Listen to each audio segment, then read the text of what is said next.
নমস্কার। আজকে নতুন একটি ভিডিওতে আপনাদের সকলকে অনেক শুভেচ্ছা জানাই।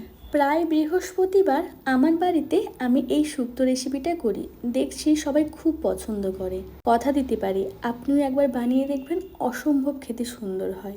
এখনও পর্যন্ত যারা সাবস্ক্রাইব করেনি তারা অবশ্যই আমার চ্যানেলটিকে সাবস্ক্রাইব করবেন।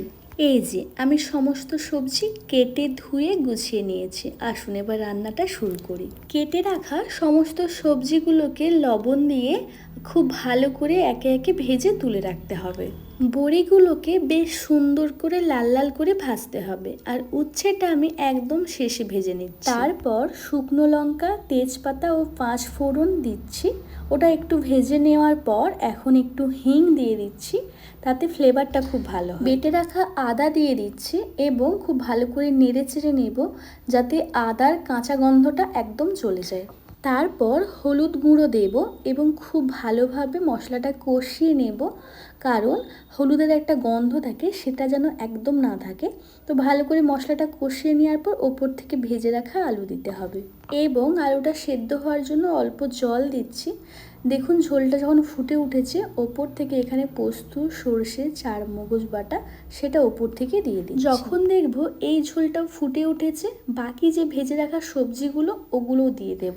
এখন উচ্ছেটা দেব না, তরকারি একটু বেশি তেতো হয়ে যেতে পারে। একদম কাজবাড়ির মতো যদি স্বাদ পেতে চান তাহলে ওপর থেকে একটু দুধ দিতে হবে। এটা অপশনাল, আপনারা দিতেও পারেন নাও দিতে পারেন।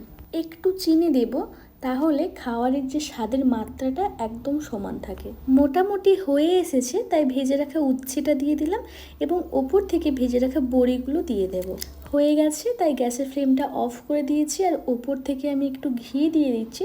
আর শুক্তোর এই যে ঝোলটা এতটাই রাখবেন, কারণ বড়িগুলো দেওয়া আছে তো, অনেকটা ঝোলটা ও শুকনো করে দেবে।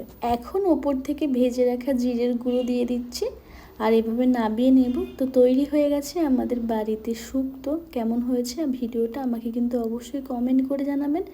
ভালো লাগলে একটা লাইক করবেন আর অবশ্যই আমার চ্যানেলটিকে সাবস্ক্রাইব করবেন। Thank you so much. সবাই খুব ভালো থাকবেন।